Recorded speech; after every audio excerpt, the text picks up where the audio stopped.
이렇게 자료 제출에 대해서 협조가 안 되면 청문회를 연기해야 되는 거 아니냐, 우리가 뭘 보고 검증을 하는 거냐라고 분명히 말씀드리지 않았습니까? 그리고 이메일 주소에 오타가 있어서 그 주소로 3번을 보냈는데 계속해서 안 받으셨다고 해가지고 오늘 아침에 그 이메일 주소를 알았다고 합니다.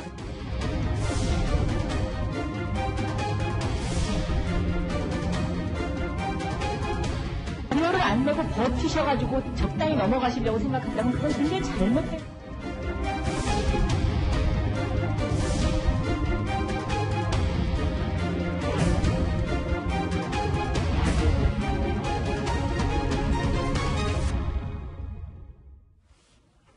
오늘 인사청문회 마지막 날 현역 의원 2사람이 청문회에 나섰습니다. 특히 야당에서 맹공을 예고했던 박영선 후보자 청문회는 시작부터 아주 뜨거웠습니다. 자료는 제출하지 않고 오히려 야당 청문위원들의 입을 막으려는 그런 자세 있을 수 없는 겁니다. 어디서 이렇게 겁박을 합니까? 청문위원들 입에 재갈을 물리려고 하는 겁니까? 과연 이런 깜깜이 청문회 할 필요가 있는 많은 회의를 느끼고 있습니다. 청문회를 우습게 하는 오만의 극치다, 이렇게 생각을 합니다. 다시 말씀드리지만 제가 요청한 자료를 제출해 주시기 바라고 제출될 때까지 정리를 요구하는 바입니다.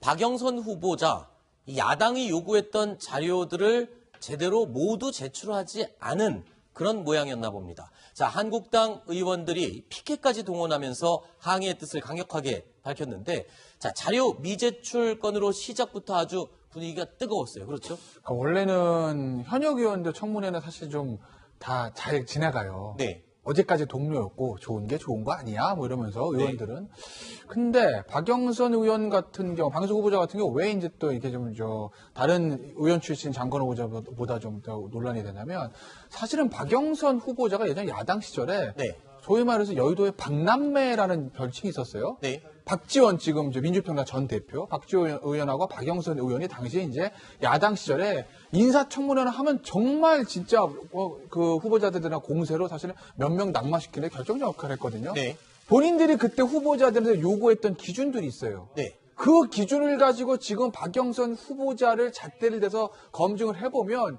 굉장히 이제 미비한 게 많다라는 거죠. 그래서 이제 이 오늘 청문회가 만만치 않을 것이다라고 예상은 됐었는데, 저 자료 제출도 마찬가지예요. 그러니까 박영선 후보자는 뭐라고 그러냐면, 야, 사생활에 가까운 개인정보까지 무리한 자료를 요구하는 건 너무한 거 아니냐 이렇게 얘기를 하는데, 야당 쪽에서는 그렇게 보지 않는 거죠. 국회를 무시하는 거다라고 얘기를 하면서, 예전에 아까 이제 영상도 보셨듯이 박영선 후보자가 야당 의원 시절에 굉장히 많은 자료를 요구했던 적이 있습니다. 그것과 비추어 봤을 때 본인도 이번에 후보자가 된 이상 우리가 이제 요구하는 자료를 내야 되는 건 아니냐라고 이제 공세를 폈던 겁니다. 과거에 박영선 의원이 이 청문회장에서 자료 제출을 충분히 하지 않았다고 후보자들을 강력하게 질타를 했었는데, 똑같은 방법으로 지금 상황이 바뀐 셈이 됐죠. 자, 그런데 자, 야당 의원들이 요구하는 자료가 인사청문회와 관련된 자료만 있었으면 되는데 사생활에 가까운 정보가 많이 있었다. 그래서 이 부분도 좀 문제가 된 게 아니냐, 이런 지적도 나왔거든요. 확인해 보시죠. 제가 자료 제출 거부된 것들 몇 대 봤습니다. 후보자로서 차마 인간적으로 감내하기 어려운 것들도 있어요. 그러니까 후보자가 유방암 수술을 받은 1심의 수술병원, 이게 뭐 하는 일입니까? 이게 왜 궁금합니까?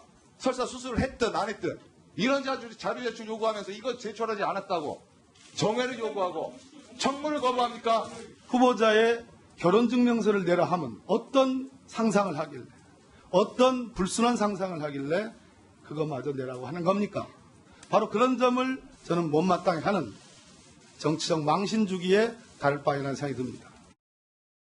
자, 강 의원님, 그러니까 이 자료 제출 요구에 응하지 않은 부분, 많은 자료가 좀 부족하다라는 야당 의원들의 지적이기도 하지만, 또 여당 의원들의 지적은 꼭 인사검증이 필요한 자료가 아닌 쓸데없는 자료를 많이 요구했다. 이런 지적이잖아요, 지금. 그렇죠. 그래서 그 야당 의원들의 명분은 그거잖아요. 그 도덕성 검증을 위해서 필요하다는 건데 그러면 네. 우리가 도덕성 검증을 왜 하는지 한번 되짚어볼 필요가 있다고 생각을 합니다. 그 기관의 수장으로서 그 조직을 장악하고 잘 이끌어가려면 그 내부 신임이 필요하지 않습니까? 그럼 네. 내부 신임의 가장 기본적인 건 이 사람의 도덕성에서 나온 어떤 그 존경이나 존중심이겠죠. 그러면은 그 내부 신임이랑 도대체 예를 들어서 뭐 수술을 받은 일시나 수술병원 그리고 장관 후보자의 사촌관계 이런 게 어떤 직접적인 연관이 있냐는 것이죠. 그래서 그 청문회를 하는 이유가 크게 두 갈래지 않습니까? 정책 검증하자, 정책 능력 네. 검증하자, 그리고 기본적으로 도덕성 검증하자는 건데 그 도덕성을 검증하는 이유와 그 기본적인 이유와 야당에서 이렇게 요구했던 그런 자료 제출이 좀 괴리감이 있죠. 사실 네. 보면. 그런데 제출하지 않은 자료 중에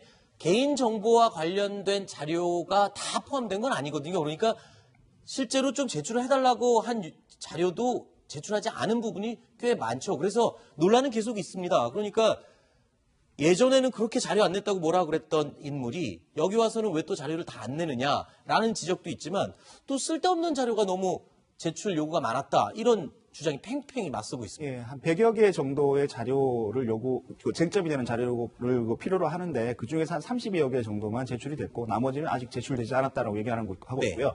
제출되지 않은 자료 중에 지금 뭐 그 수술한 자료라든지 뭐 결혼 증명서라든지 뭐 친인척 관계라든지 이런 부분들을 이제 여권에서 여당에서 내세우면서 박영선 그 후보자가 좀 피해자다 마치 그래서 피해자 코스프레를 하는 식으로 지금 좀 비춰지는 측면도 좀 없지 않아 있습니다.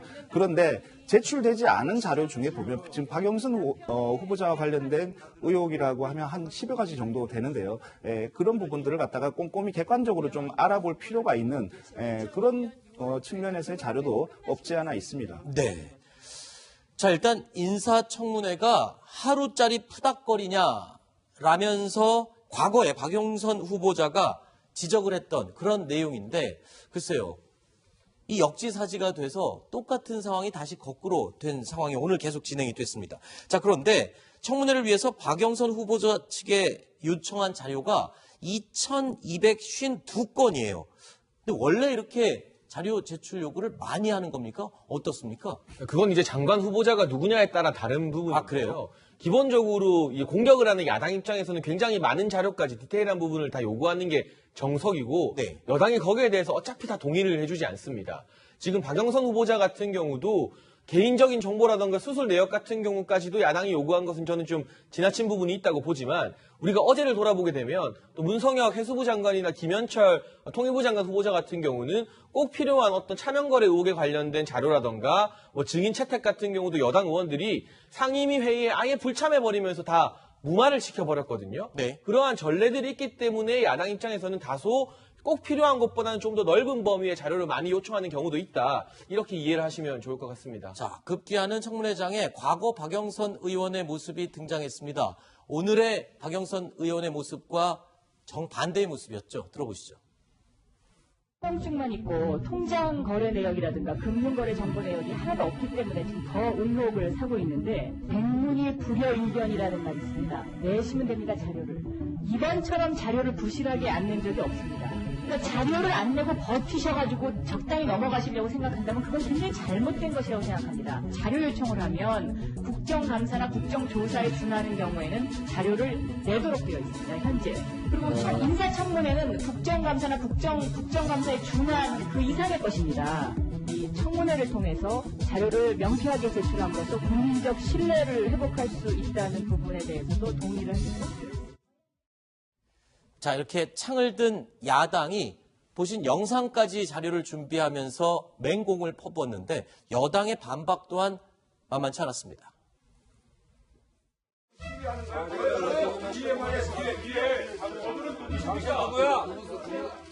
사람이 누구야? 나도 시위하는 거야? 뭐예요? 뒤에! 나가세요. 퇴장시키세요, 위원장님. 회의를 방해하고 있잖아요. 있어요. 이제 회의장에 와서 연수가 듣고 있으면 됩니다. 자, 어떻습니까? 그러니까 영상 이외에도 피켓을 들고 나와서 시위하는 데 대해서 여당 의원들이 강하게 항의를 했죠. 여당 입장에서는 당연히 항의를 할 수밖에 없는 사안이고 네. 또 야당 입장에서는 지금 저 피켓 시위가 과연 회의의 진행에 방해가 되느냐. 조용히 뒤에 들고 서 있었잖아요. 네. 이미 뉴스에 노출된 것만으로도 소기의 목적은 달성한 것으로 보여지는데 네. 특히나 의원 출신인 장관 같은 경우 청문회에서 낙마하게 되면요. 다시 국회로 돌아오지 않습니까? 네. 자동적으로. 계속해서 봐야 될 사람들입니다. 아하. 한 식구이고. 의원 출신이 아닌 장관 후보자 같은 경우는 만에 하나 낙마하거나 지명이 철회가 된다고 해도 뭐 다른 데서 다시 마주칠 일이 잘 없어요. 특별한 네. 경우가 아니면.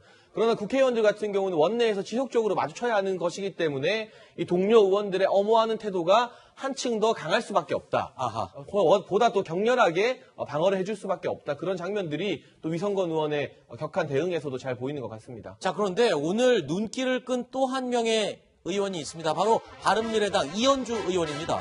이현주 의원과 박영선 후보자 한솥밥을 먹던 사이였습니다. 먼저 화면 확인해 보시죠. 이렇게 소상공인의 피눈물을 뽑는 정권인데 박영선 후보자께서는 이 정권하고 맞서셔야 된다. 중소기업 장관을 하시려면 지금 이현주 의원님께서 지적하신 그 부분도 저는 충분히 지적하실 수 있는 부분이다라고 생각하고 있습니다. 다만 저는 정부가 이런 경제정책을 추진함에 있어서 그 목표가 중산층을 키우는 것입니다. 혹시 적당히 타협해가지고 지금 우리나라 중소기업하고 소상공인이 살아날 수 있는 상황이 아닙니다. 그 절박성에 대한 인식이 저는 너무 부족하다라고 생각하는 거예요. 한때 막역한 사이였는데 저렇게 공격과 방어의 입장으로 만났습니다. 특히 되게 뼈있는 충고를 했어요. 장관이 되려면 이 정권과 맞서야 된다. 이런 충고를 했네요. 예, 문재인 정부가 이제 소상공인들을 좀 힘들게 하니까 이 정권과 맞서서 소상공인들을 살려라. 그게 이제 그 주부 장관으로서의 할 일이 아니냐 이런 이야기인데요. 네. 대신에 이제 이현주 의원 같은 경우에는 그 한국당 의원들이 얘기하는 어떤 박영선 의원에 대한 도덕성 검증이라든지 이런 차원이 아니라 정책과 관련한 네. 어떤 충고 내지 비판 이렇게 지금 이야기를 하고 있고 이러한 비판도 굳이 따지고 보면 박영선 의원 본인을 향한 것이 아니라 현 정부가 뭔가 잘못하고 있으니까 장관이 되면 그것을 좀 바로잡아달라는 이런 취지였던 것 같습니다. 네.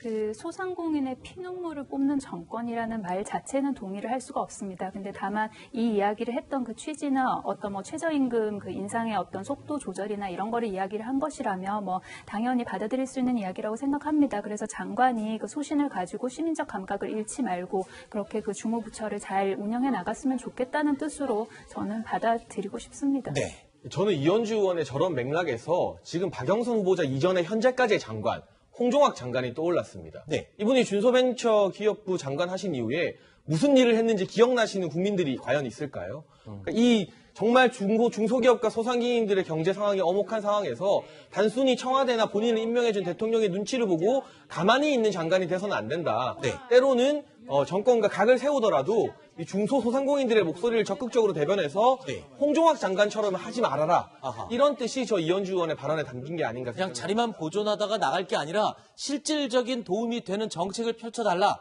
지금 이런 이야기로 해석이 가능하다는 설명이었습니다. 자, 공격과 수비가 바뀌었지만 박영선 후보 나름 잠시만요. 그 얘기 좀 짚고 넘어가죠.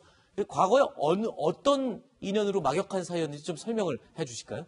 사실 지난 대선 때를 시계를 돌려볼까요? 네. 당시에 문재인 후보가 1위를 달리다가 안철수 후보가 막 치고 올라오는 시점이 있었어요. 그랬죠. 근데 이제 한 번에 꺾였죠. 그때 TV 토론 몇 번 하면서. 그때 이제 그 직전에 안철수 후보가 가장 주가를 올렸을 때 당시 더불어민주당에서 몇몇 의원들이 탈당해서 안철수 후보 쪽으로 갈 거라는 이제 소문들이 좀 있었습니다. 네. 그때 소문에서 탈당 1호, 2호로 꼽히던 사람이 저 두 사람이에요. 그랬죠. 그렇죠? 그런데 이제 그 정도로 이제 사실은 약간 더불어민주당 내에서 반문의 중심에 있었었고 두 사람의 사이도 좀 굉장히 이제 막역한 사이 알려져 있습니다. 뭐 일각에서는 예전에 처음에 이제 이현주 의원이 공천받을 때 박영선 의원의 역할을 한 거 아니냐라는 뭐 그런 얘기도 있는데 그건 아직 확인된 건 아니고 어쨌든 여의도에 그런 얘기 있었다는 거죠.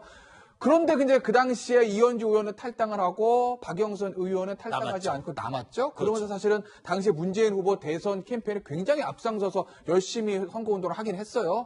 근데 그때 이제 그 결과가 지금 저렇게 두 사람의 차이를 지금 벌려진 거죠. 어찌됐건 간에 박영선 의원은 지금 뭐 장관 후보자가 됐고 네. 이현주 의원은 지금 거의 보수 쪽으로 좀 돌아서지 않았습니까? 그렇죠. 그걸 보면 순간의 선택이 10년을 좌우한다는 말이 일단 맞는 것 같긴 합니다. 이현주 의원에 관한 얘기는 요 뒤에 저희가 따로 또 준비를 해놨는데요. 자, 어쨌든 공수가 바뀌었지만 박영선 후보 나름 공격적으로 방어를 했다라는 얘기도 나오고 있습니다. 화면 보실까요?